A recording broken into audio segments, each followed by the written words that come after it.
É unha pena. Pero a min chamaba a atención que eu viña de Ló e ali unha cativa de 12 anos xa era unha muller. E chegabas aquí e veías unha cativa de 11, 12 anos, unha nena. Unha nena. Pero, sin embargo, agora eu xa vexo que aquí Xa son...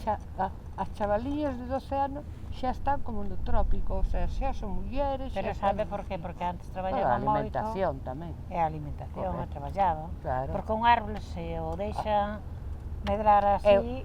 Eu acórdome de chegar da escola e dicirlle a miña mãe: mamá, tengo hambre, que hai de merendar? Ai, como non comas un pouco de caldo que quedou do mediodía, ou un pedazo de chorizo que quedou no caldo.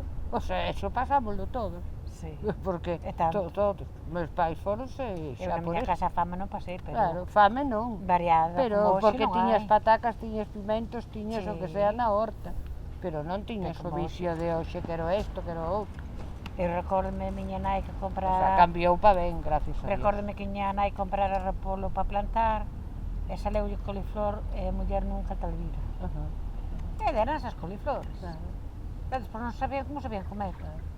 Mira, cando os cativos iban a comer ao colegio, aquí, porque eu estuve un tempo cuidando no colegio e despois estuve na cociña do colegio.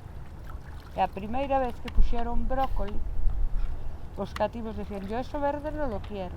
E o meu cativo, que estaba acostumbrado a comelo, decía: ai, lo como yo. E a bandexa que poñían, que daquela... Porque en Venezuela había. Claro.